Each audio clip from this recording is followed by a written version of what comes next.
देखो, so constituent assembly at that time there were 300 member जिन्होंने discuss किया कि हमारा संविधान कैसा होना चाहिए। तो there were 300 members in constituent assembly. बहुत इंपॉर्टेंट चीज़ है। नाउ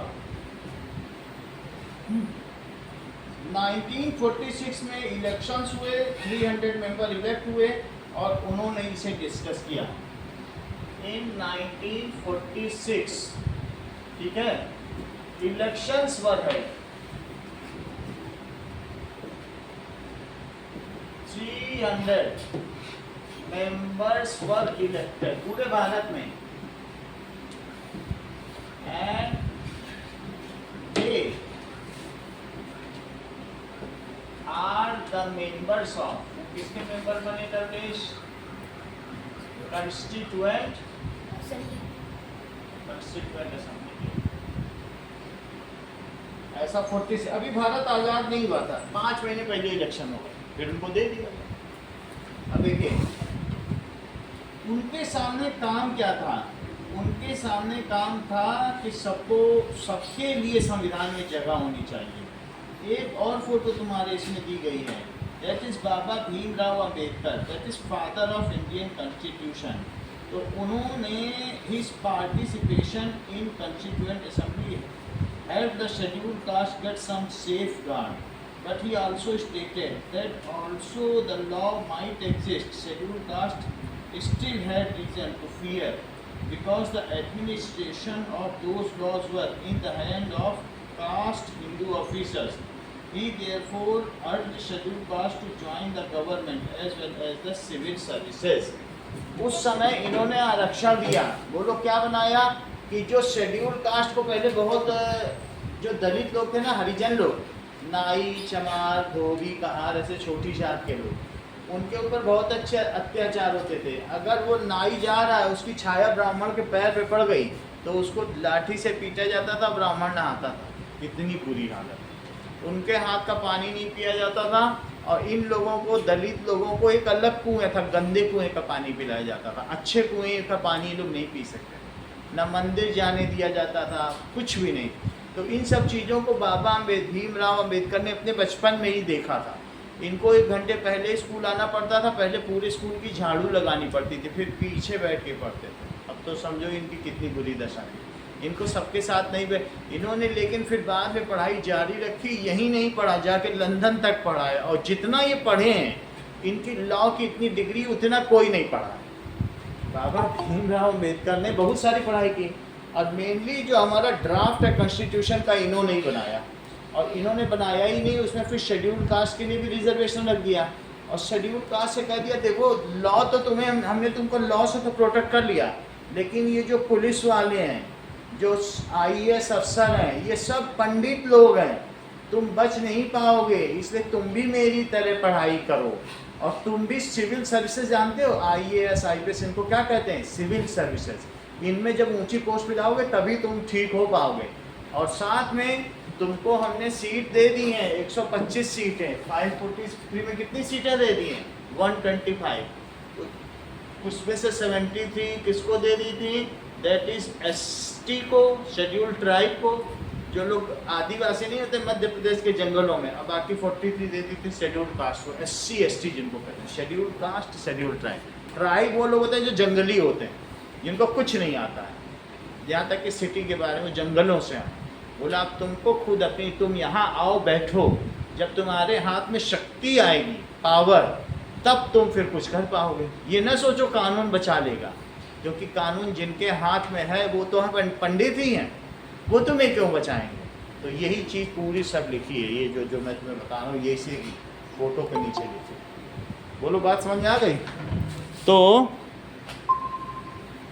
अब देखो टाइम से ज्वाइन किया करो। तो अब आगे देखिए, नाउ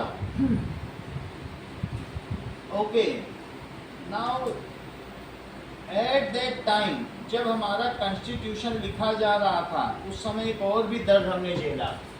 बहुत सारे लोग, इंडिया और पाकिस्तान के बीच क्या हो गया? बंटवारा हो गया। और पाकिस्तान ने धर्म के आधार पर, रिलीजन के आधार पर एक देश बना लिया, और वहाँ से उसने हिंदुओं को काट काट के ट्रेन में भर भर के भेजना शुरू कर दिया। लाखों लोग काटे गए, इतना बड़ा हो गया, बहुत लोग करोड़ों करोड़ों लोग बेघर हुए।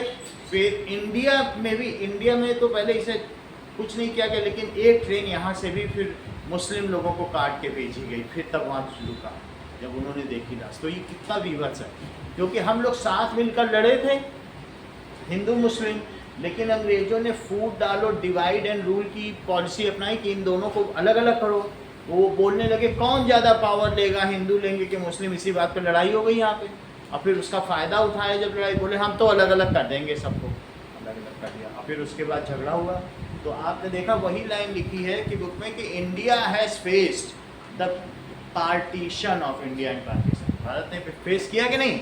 और उस समय हमारे पास ज़्यादा सिक्योरिटी भी नहीं थी ना, एंड ऐसे में अगर हम थोड़ी सी भी गलती करते ना संविधान में, क्योंकि उस समय धर्म के आधार पर लड़ाई हो रही थी और संविधान लिखा जा रहा था, तो देश और बढ़ जाता, क्योंकि फिर भी तो बहुत मुस्लिम यहाँ थे और भी जातियाँ थी। अगर संविधान में जरा सी भी गलती करते, छोटी छोटी चीज़ों का ध्यान रखा गया, तभी तो सब एक हो पाए, नहीं तो फिर बंटवारा हो जाता। ये चीज़ तो इससे तुम्हें पता चलता होगा कि हमने अपनी यूनिटी बनाकर और फिर देश को आगे बढ़ाया ना। So Baba Bhimrao Ambedkar has drafted the constitution.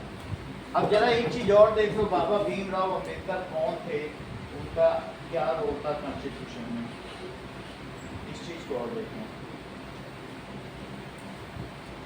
What was the portfolio of Dr. Ambedkar in making constitution? So, chairman of drafting committee, जो लोग संविधान लिखते हैं ना, और एक है president of drafting committee, president वो है डॉक्टर राजेंद्र प्रसाद, लेकिन चेयरमैन सब लोग सीधा ले जाके प्रेसिडेंट को नहीं दिखाते थे, किसको दिखाते थे? भीमराव अम्बेडकर। प्रेसिडेंट का काम तो सबसे लास्ट में होता है। तो who was the chairman of drafting committee? Drafting pencil से की जाती है, फिर बाद में जब फाइनल कॉपी बनती तब फिर प्रेसिडेंट को दी जाती है। तो लिखो इस चीज़ को कि प्रेसिडेंट ऑफ जो हमारे constitution, what was the portfolio of doctor Rajendra Prasad in constituent assembly?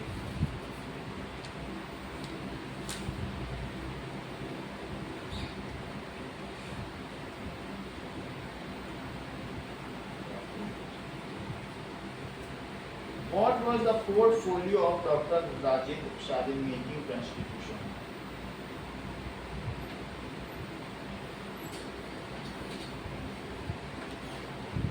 So अब ये देखो, प्रेसिडेंट ऑफ कॉन्स्टिट्यूएंट असेंबली कौन थे? President of constituent assembly doctor Rajendra Prasad. और ये बताइए चेयरमैन कौन थे? डॉक्टर भीमराव अम्बेडकर। ऐसा इसलिए है क्योंकि ये उस समय के देश के भी प्रेसिडेंट थे, तो ये पूरा समय का देते का संविधान को, तो देश कैसे चलाते? ये तो जरा देर देखेंगे। और ये फुल टाइम किसने देखा संविधान बनाया? ये भीमराव अम्बेडकर ने। ये जो देश का राष्ट्रपति क्या हो जाके संविधान बनाएगा? देश में तरह तरह की समस्याएं आती हैं, उसके पास सैकड़ों बिल डेली आते हैं, साइन करना होता है, तो इसलिए।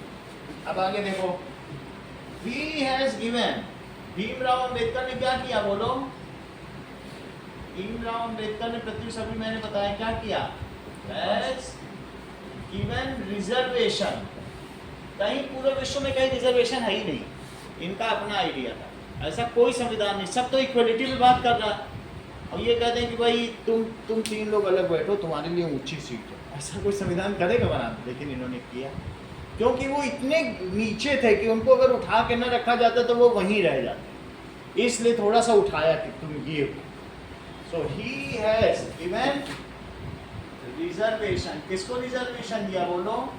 To scheduled caste. Scheduled caste का क्या मतलब समझते हो बोलो? प्रत्युष। ट्राइब, उन्होंने अम्बेडकर ने एक लिस्ट निकाली, उसको कहते हैं शेड्यूल।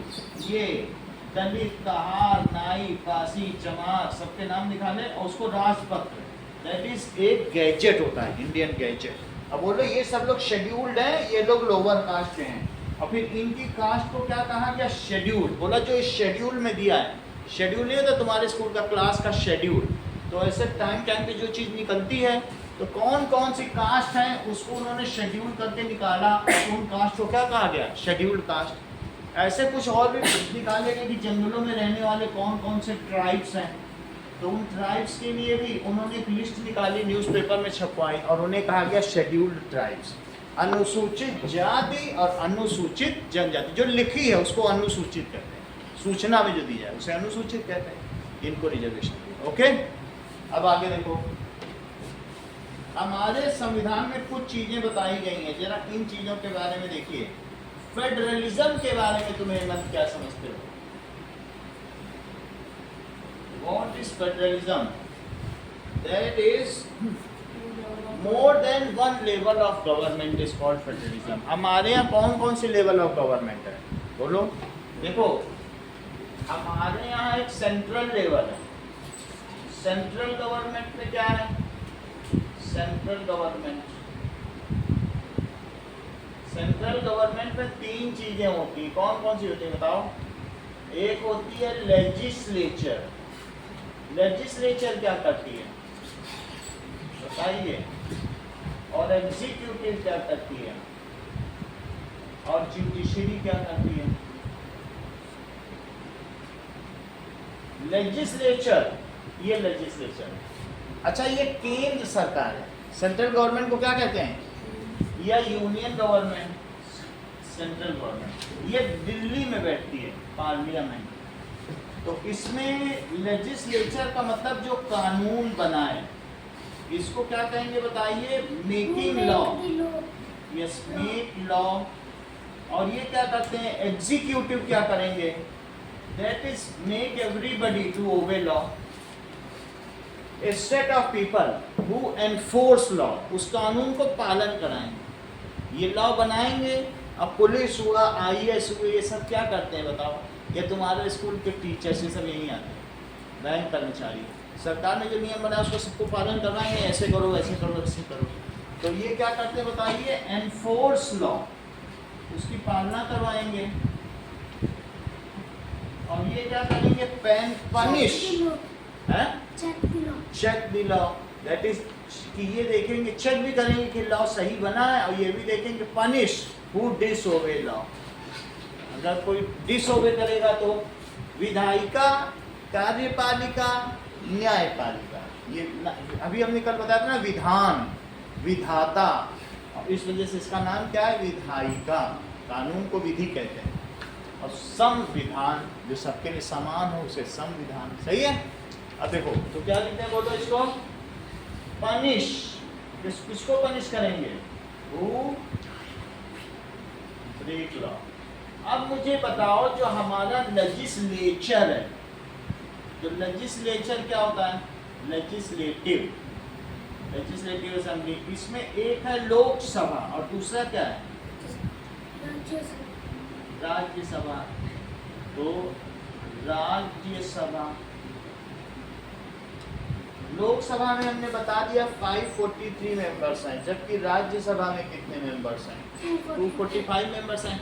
इसी में प्रधानमंत्री बैठता है लोकसभा में, इसकी पूरी सीट की गद्दी हरी होती है, इसकी कैसी होती है, लाल रंग की होती है, और यहाँ बैठता है, डिस्कशन होती है, यही राहुल गांधी भी बैठते, सही है।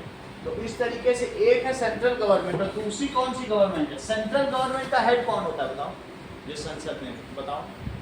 केंद्र सरकार जानते हो, केंद्र सरकार इस समय बीजेपी की है, संसद में किसकी सरकार है, बीजेपी की। वैसे राज्य में यहाँ पर भी बीजेपी की सरकार, अलग अलग राज्यों में अलग अलग सरकार है, कर्नाटक में कांग्रेस की है, राज्य में तो अलग भी हो सकती है ना।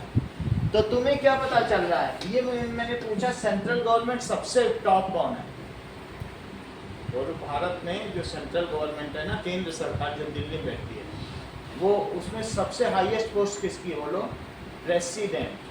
प्रेसिडेंट इस समय कौन है, वो टॉप है। वो दोनों में सबसे ऊपर वही है। जब भी कभी इनका अधिवेशन होगा या सेशन शुरू होगा तो द्रौपदी मुर्मू आके एड्रेस।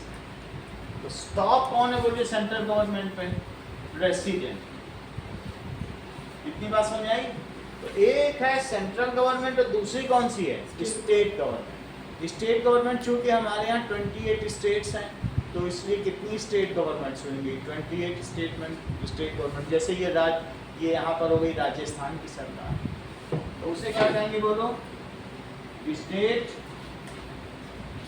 गवर्नमेंट। स्टेट गवर्नमेंट में भी लेजिस्लेचर होता है, लेजिस्लेचर।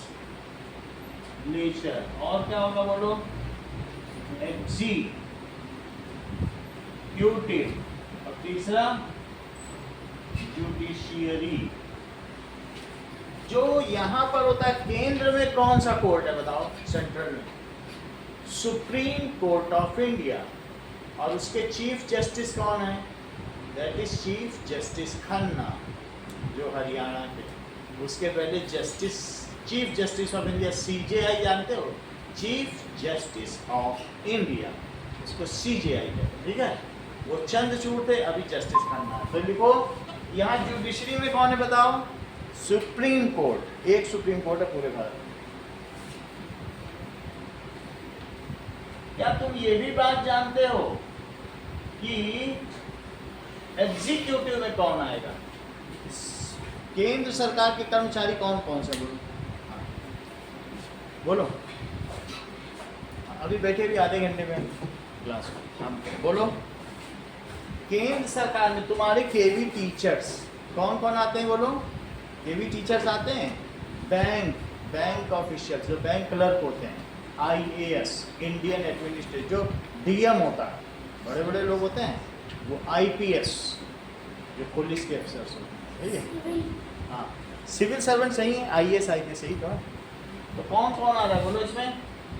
केवी टीचर्स। और कौन आएगा? बैंक क्लर्क, सब इसी में आते हैं। और फिर कौन आएगा? IAS। सही है? तो तुम्हें पता चल गया लेजिस्लेचर, एग्जीक्यूटिव एंड जुडिशरी यहाँ पर भी है। बोलो स्टेट में क्या होता है? क्या तुम अभी कब जयपुर गए हो? तो जयपुर में तुमने क्या इस तरीके की कोई बिल्डिंग देखी है? उस बिल्डिंग का नाम बताओ। विधान भवन। क्या नाम होता है? विधान भवन में भी ऐसा ही दो अलग अलग हाफ में पार्टीशन। एक तरफ है विधान सभा। क्या है? विधान सभा। और एक होता है विधान परिषद। इंग्लिश में क्या नाम है? Legislative assembly. Legislative assembly. और ये क्या होता है? काउंसिल। कितनी बात समझेगा? इसके मेंबर को क्या कहोगे? मान लो कोई यहाँ चुन के जाएगा, लोग चुनते हैं, जैसे यहाँ पर आप देखो अशोक, उनके हेड को चीफ मिनिस्टर कहेंगे। यहाँ पर भी 200 लोग हैं राजस्थान में लेजिस्लेटिव असेंबली, लोगों ने चुन के भेजा है, वे एक साल का। उनको कहेंगे member of legislative assembly, MLA। क्या कहेंगे? MLA होता है, उसको हिंदी में विधायक कहते हैं। MLA, member of legislative assembly. और उसे क्या कहेंगे? बगल वाले को यहाँ क्या कहोगे? बल्कि बताओ। Member of legislative council, MLC। सही है? तो उसे क्या कहेंगे? MLC, member of legis. ये केंद्र में होगी कि राज्य में होगी? हेमंत,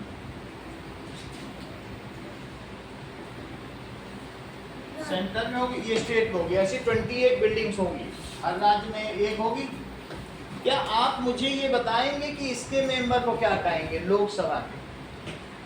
और इस बिल्डिंग का नाम क्या है? पार्लियामेंट। तो इसमें जो चुन के जाएंगे इनको क्या कहोगे? Member of parliament. जैसे यहाँ TP चौधरी का वो है, कौन सा TP कौन है? चौधरी तो है, एक सांसद जिनके सामने पुलिस वाला बैठा रहता है, पाली के सांसद, ठीक है कि नहीं। तो इससे क्या पता चलता है, एक एमपी यहाँ वो दिल्ली में जाकर बैठते हैं, तो केवी के बगल वाली बिल्डिंग है 2-4 घर छोड़, तो उसको क्या कहेंगे, एमपी। और ये भी एमपी है, यहाँ भी एमपी बैठते हैं, मेंबर ऑफ पार्लियामेंट। अच्छा, फेडरलिज्म फिर क्या है, जहाँ पर 2 टियर की गवर्नमेंट, एक केंद्र की सरकार हो और एक राज्य की सरकार हो, where there is 2 tier of government, that structure is known as federal structure। तो क्या आपके यहाँ ऐसी 2 अलग अलग सरकारें हैं, आप 2 सरकारों के द्वारा आपका वेलफेयर हो रहा है या आपका मार्गदर्शन हो रहा है, कौन कौन सी। सर कैमरा बंद हो गया। अच्छा ठीक है,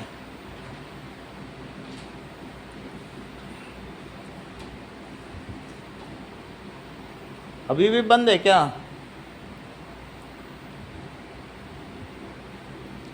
बंद है क्या, तो ऑन करें। Am I audible? Sir on है। ओके, इतनी बात हो गई। तो इस तरीके से अब हम देखें फेडरल स्ट्रक्चर, एक थर्ड स्ट्रक्चर भी है यहाँ पर जोधपुर में ही, एक लोकल गवर्नमेंट, हमारे इसको कहते हैं पंचायती राज। एक होता है कि पूरे राज्य की सरकार और एक होता है जोधपुर की सरकार। उसमें यहाँ तुमको मालूम है, ये जो विद्यार्थी बुक डिपो है उसी में एक दयाराम भाटी बैठता है, वो यहाँ का पार्षद है। वो छोटे छोटे लोग 4-4 मोहल्ले के लिए खड़े हो सकते हैं, 4 मोहल्ले हम देखेंगे, 4 तुम देखेंगे, उसको पार्षद कहते हैं। क्या कहते हैं, वार्ड मेंबर। तो एक हमारे यहाँ तीसरा टियर भी है, वो उसको क्या कहते हैं, वो लोग लोकल गवर्नमेंट। क्या कहेंगे, लोकल। जैसे मैं ये कह रहा हूँ गवर्नमेंट, हमारा जोधपुर ही 80 वार्डों में बटा हुआ है, 4-4 गली को एक वार्ड कहते हैं, जोधपुर पूरा। तुमको मालूम है गांव का हेड कौन है, सही, और सारे सरपंचों का हेड है ग्राम प्रधान। कौन होता है, और ये जो मैंने तुमको बताया शहर होगा, जैसे लोकल गवर्नमेंट 2 हैं, वहाँ पर ये लेजिस्लेटिव तो नहीं होगा। क्या यहाँ पर जोधपुर वाला कोई कानून बनाने बैठा है क्या, कानून थोड़ी ना बनाएगा। एक एग्जीक्यूटिव होगा, क्या होगा, और दूसरा क्या होगा, जुडिशरी। इसी में से एक आईएएस उठा के यहाँ बैठा दिया जाएगा और उसका नाम क्या होगा, डीएम, डिस्ट्रिक्ट मजिस्ट्रेट। वो तो वही तुम्हारे छुट्टी करवाता है, वही कहता है 12 बजे, उसे कभी ये भी कहते हैं जिला कलेक्टर, डिस्ट्रिक्ट कलेक्टर। तो उसका दूसरा नाम क्या, आईएएस क्या करेगा, जोधपुर का डीएम है, उसके हाथ पे बहुत पावर, उसको कहेंगे डिस्ट्रिक्ट मजिस्ट्रेट। अब देखो एग्जीक्यूटिव 2 तरीके का हो सकता है, एक होता है शहर और एक क्या होगा, गांव। तो शहर में होगा तो वो एग्जीक्यूटिव क्या करेगा बताइए, अगर एग्जीक्यूटिव शहर में है तो उसको कहेंगे पार्षद। सिटी में क्या कहलाएगा, पार्षद या वार्ड मेंबर, वार्ड। और गांव में क्या कहेंगे आरुष, बोलो, वहां पर कहेंगे सरपंच। तो हमारे यहाँ 2 टियर की गवर्नमेंट है कि 3 टियर, 3 टियर। सबसे ऊपर सेंट्रल, फिर स्टेट, फिर जोधपुर की अलग सरकार। ये जो स्टेट गवर्नमेंट है उसमें यहाँ पर 2 चीजें मैंने बताई, कौन कौन सी बताई, जैसे यहाँ लोकसभा राज्यसभा है, तो यहाँ क्या क्या, बोलो, यहाँ से देख के बताओ, विधानसभा और विधान परिषद। ये हर एक देश की राजधानी, हर एक राज्य की राजधानी में होता है, ये जयपुर में। तो वहाँ विधान भवन देखने जाओगे, सबसे पॉश एरिया है, तो वहाँ पर क्या होगा, उसी में आधी बिल्डिंग क्या कहलाएगी, विधानसभा, और आधी क्या कहलाएगी, Vidhan Parishad. That is MLA और एमएलसी बैठेंगे।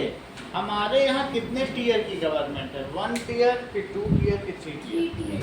जैसे तुम ट्रेन में 3 टीयर्स होते हैं, तो सबसे टॉप कौन सी है, बीच की कौन सी टीयर है, मिडिल वर्ग, और सबसे लोअर कौन सी है। समझ में आई, सबसे ज्यादा शक्तियाँ किसके हाथ में, सेंट्रल गवर्नमेंट। इसी तरीके से जो सेंट्रल गवर्नमेंट में से ही हमारे देश को पीएम मिलता है, इसके मेंबर को हम चुनते हैं, इसके मेंबर्स को यही सारे इलेक्टेड मेंबर्स चुनते हैं। ये लोग, ये हम नहीं चुन सकते, इनके मेंबर्स को भी हम नहीं चुन सकते। ये सब लोग, सही है। हम इनका चुनाव करते हैं, किसको बोलो? एमएलए सुनते नहीं, वो एमएलए, और ये एमएलसी है, ये एमएलए विधायक, और इसे क्या कहते हैं? एमएलसी। ये मुझे बताओगे कि जो ये इलेक्शन होते हैं लोकसभा के, ये कितने कितने साल में होते हैं? और इन इलेक्शंस को क्या कहते हैं जिससे एमपी चुनते हो तुम? General elections. क्या कहते हैं? या Lok Sabha election.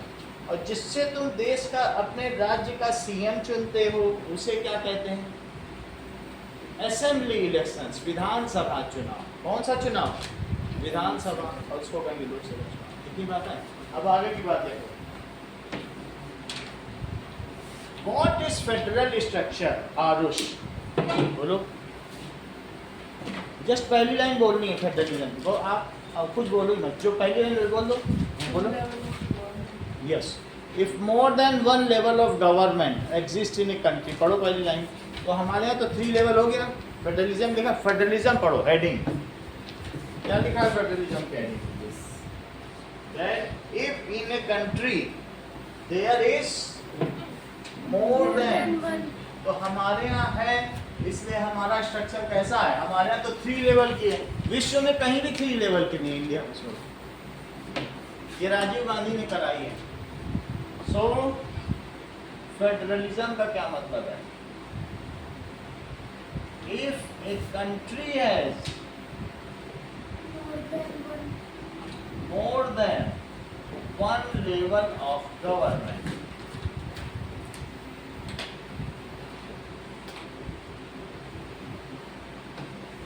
it is called federalism, federal government.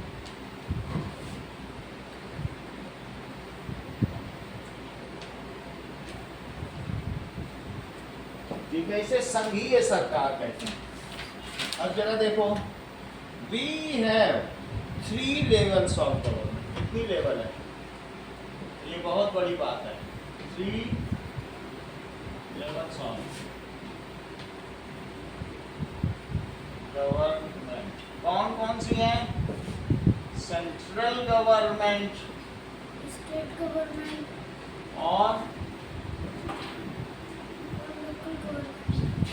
और लोकल गवर्नमेंट। 3 लेवल की गवर्नमेंट, सही है। अगर तुम देखोगे तो हमारे यहाँ सब सरपंचों को इकट्ठा कर लो पूरे भारत के, जोधपुर में ही 80 पार्षद हैं। कितने पार्षद? और 547 तो जिले हैं भारत में, समझ आया? तो अब जरा देखो, सबके पार्षद, सबके सरपंच इकट्ठा कर लो। 20 लाख लोग इस समय पावर में बैठे हैं। सारे MP, MLA, MLC, president, prime minister, सबको काउंट कर लो, सबको इकट्ठा कर लो। 20 लाख लोगों के हाथ में पावर है, साइनिंग अथॉरिटी। इतनी तो कई देश की जनसंख्या तक नहीं है। आप समझो कितना बड़ा देश है और कितने लोग इस समय पावर शेयरिंग कर रहे हैं। बड़ी बात है कि नहीं? तो ऐसा डेमोक्रेटिक कंट्री है कि जिसका नेटवर्क बहुत एक्सटेंसिव है। तो अब आप देखिए, ये अपने अपने लोगों का प्रतिनिधित्व करते हैं। आप अगले पेज में क्या देख रहे हैं बताओ? अगले पेज में देखो, इसमें लवलेश क्या दिखाया गया है और इससे तुम क्या समझ रहे हो? क्या देखने में क्या लगता है? वोटिंग। तो हमारे यहाँ जो वोटिंग है उसे किस तरीके से देखा जाता है? It is a festival of democracy. तो हमारे यहाँ लोग विश्वास करते हैं, तभी तो वोटिंग करते हैं। तो हमारा पहला फीचर कौन सा हुआ बोलो? कॉन्स्टिट्यूशन का, कि हम फेडरल है। और दूसरा क्या है? Parliamentary form of government. हमारे यहाँ कौन सी गवर्नमेंट है? Parliamentary form. इसका क्या मतलब है? गवर्नमेंट, दैट इज, इसका मतलब है कि people elect their representative by voting. तुम अभी कुछ समय, 4 साल बाद तुम भी 18 के हो जाओगे। अभी तो 14 के होगे ना, कि 13 के हो? 13 के हो तो 5 साल बाद 14 के हो जाओगे। फिर तुम भी अपनी सरकार चुनोगे। तो यहाँ के लोग क्या करते हैं, people elect, people above 18 years elect their representative. इस चीज को तुम क्या कहते हो बताओ?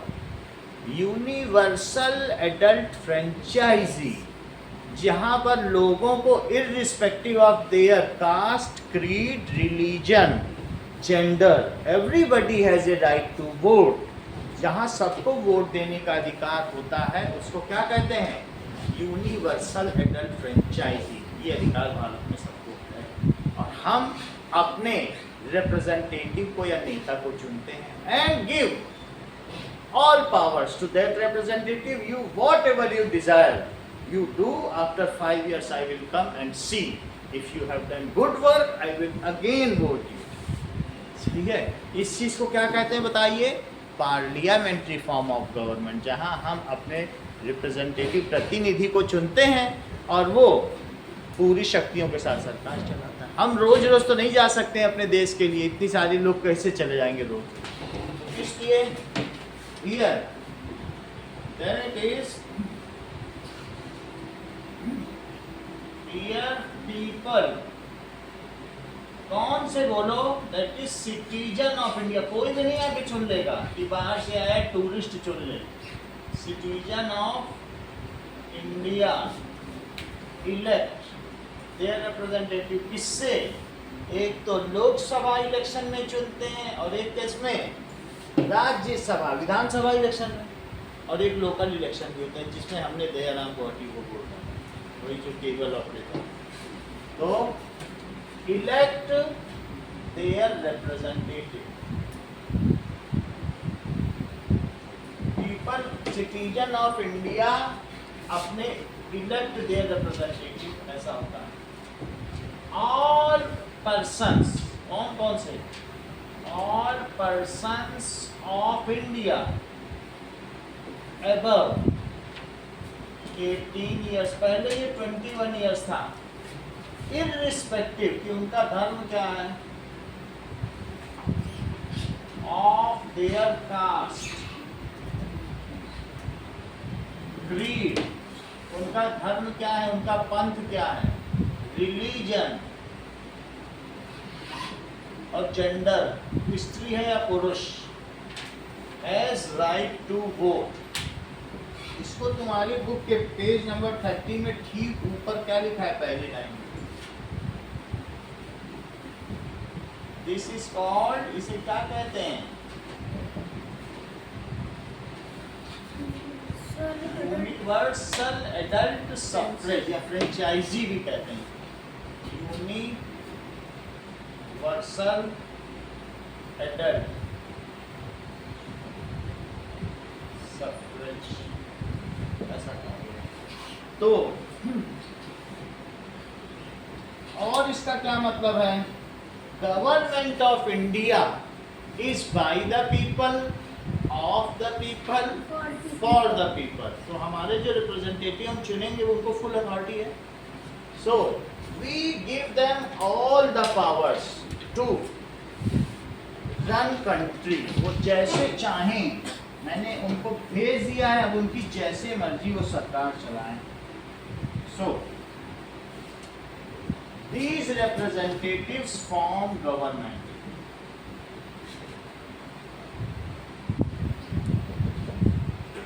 Form government, वो गवर्नमेंट बनाते हैं। And government of India is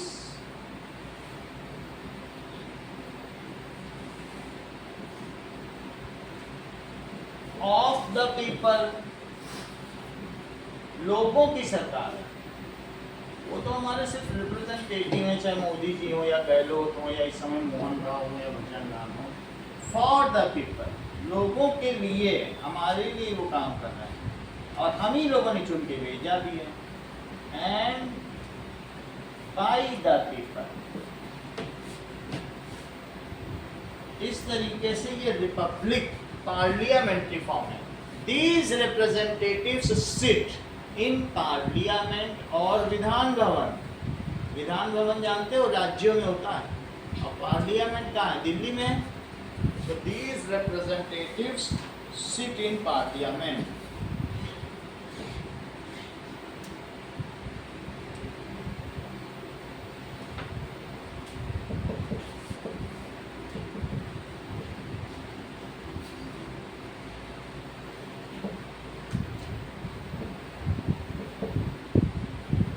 आगे देखो, थर्ड क्या है? सेपरेशन ऑफ पावर से क्या समझते हैं आरुष?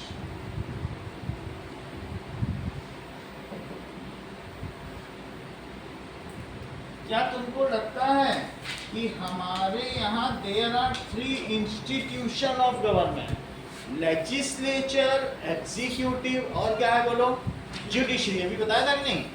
हर एक, चाहे वो यूनियन गवर्नमेंट हो या सेंट्रल गवर्नमेंट, वहां भी 3 है। और इसके अलावा मैंने अभी आपको क्या बताया, 3 तरीके की गवर्नमेंट, और हर एक में क्या क्या है? 3। यहाँ भी क्या है? 3, लेजिस्लेचर, एग्जीक्यूटिव। इस वाले में 2 है, इसमें लेजिस्लेचर नहीं है, क्योंकि अब जिले जिले में कानून बनेगा तब तो तुम्हें बड़ी दिक्कत हो जाएगी। जोधपुर का अलग कानून हो जाएगा, जयपुर का अलग, वहाँ कहेगा लाल हेलमेट लगाओ, फिर आगे चलोगे बीकानेर कहेगा तुम्हारा ग्रीन हेलमेट का, तुम तो तंग हो जाओ। पाली जाते जाते भूरा हेलमेट हो जाएगा, कहोगे यार मेरे फाइन ही होता जा रहा है। जहाँ जाओ मुझे हर जिले का रूल ही नहीं पता चल पा रहा है किस किस का कहाँ। तो ऐसे में दिक्कत नहीं हो जाएगी अगर जिला भी रूल बनाने लग गया। स्टेट का तो रूल समझ में आता है, जिले का तो नहीं समझ में आता ना। अच्छा, तो यहाँ पर तुम्हें क्या पता चल रहा है? लेजिस्लेचर, एग्जीक्यूटिव और जुडिशरी, ये 3 इंस्टीट्यूशन है और इनकी पावर डिमार्केटेड है। क्या सुप्रीम कोर्ट पकड़ के किसी भी प्राइम मिनिस्टर को अंदर डाल सकता है? ऐसे ऐसे उसकी अपनी पावर है। हाँ, तुम गलत करोगे, तुम भ्रष्टाचार करोगे, करप्शन करोगे तो अंदर डाल देगा। If you are doing some crime, however अगर आप अपने आप में पावरफुल है, ऑनेस्ट है, तो कोई कुछ नहीं कर सकता।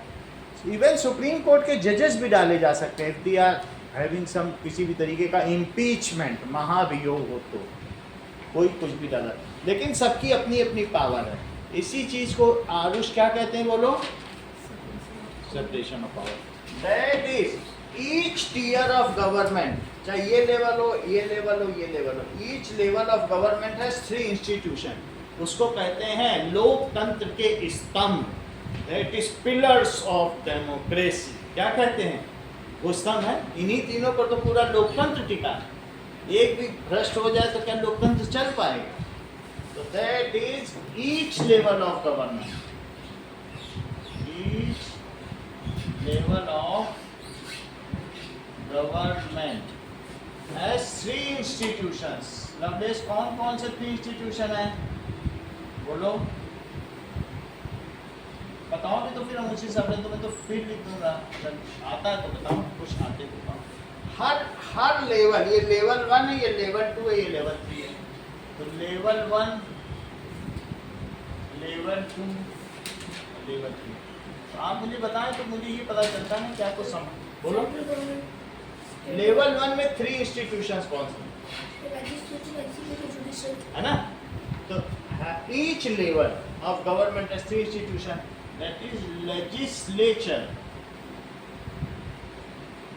और बोलो एग्जीक्यूटिव, जो उसको एग्जीक्यूट कराता है, एनफोर्स करता है लॉ को, एंड जुडिशियरी। ठीक है, their powers are clearly demarcated in constitution. सबकी सब पावर लिखी है। तुम्हारे डायग्राम में जो बगल में फिगर दिया उससे तुम्हें क्या पता चल रहा है लवलेस? आपके पास तो नहीं होगा, प्रत्युष बताओ। Their powers are clearly mentioned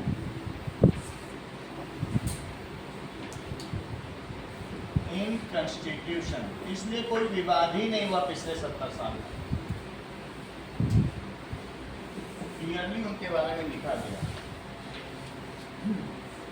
और every organ has a check on other organ.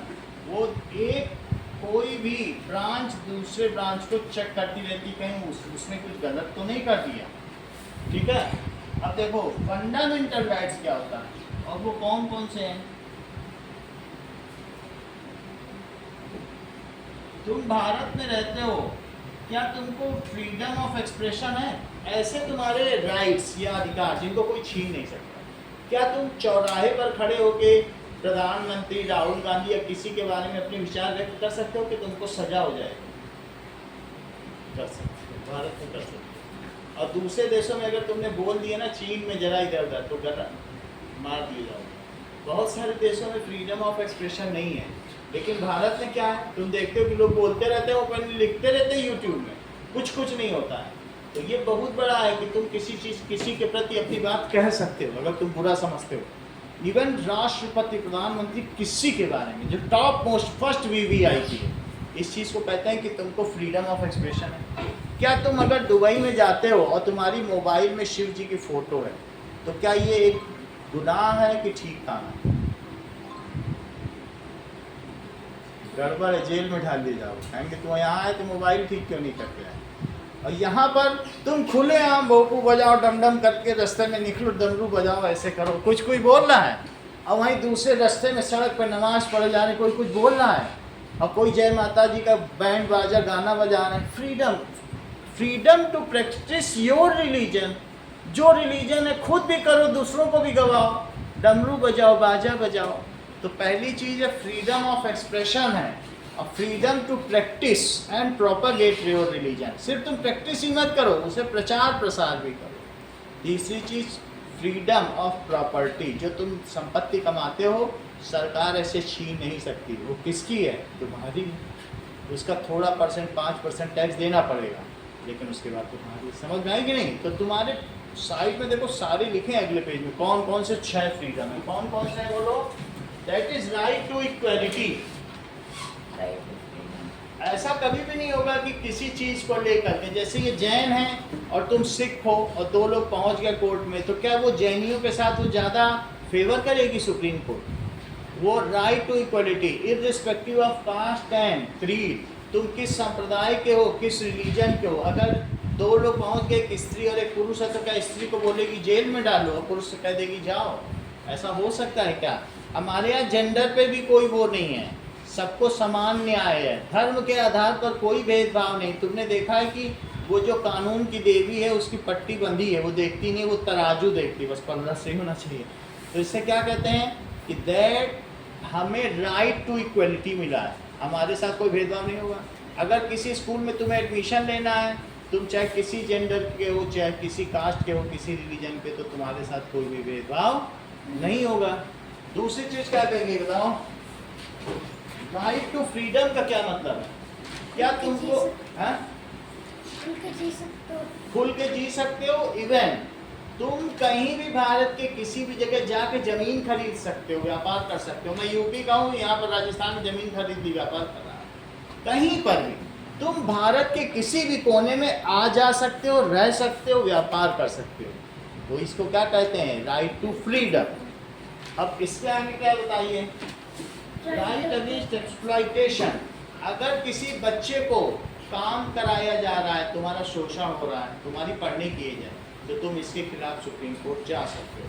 अगर अंडर 18 ईयर्स के बच्चे को कोई काम कराया जा रहा है, एक्सप्लॉइटेशन, या तुम्हारे घर में कोई मेड सर्वेंट है, नौकरानी, उसके खिलाफ कुछ हो रहा है, या तुम दलित हो, तुमको इस आधार पर शोषण किया जा रहा है।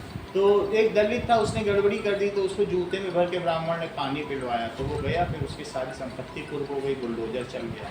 तो अगर किसी के खिलाफ कुछ होता है, पानी बरसने लग गया क्या? नहीं ना? ठीक है, समझ में आया? तो इसको कहते हैं राइट अगेंस्ट एक्सप्लॉइटेशन, शोषण के विरुद्ध अधिकार। अगर तुम्हारा कहीं भी शोषण हो रहा है, सीधा सुप्रीम कोर्ट जाओ, तुम्हारे साथ न्याय हो।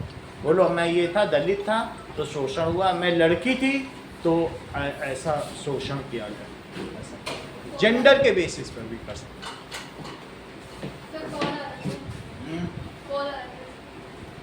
कॉल किसमें है? चलो अब आगे देखो। That is right to freedom of religion. तुम अपना रिलीजन अच्छे से प्रैक्टिस कर सकते हो, कोई रोकने वाला नहीं। अगली लाइन देखो, that is cultural and educational right. तुमको पढ़ने का अधिकार है, तुमको अपनी संस्कृति बढ़ाने का अधिकार है। कल्चरल राइट्स हैं और एजुकेशनल राइट्स, इतना ही रखिए।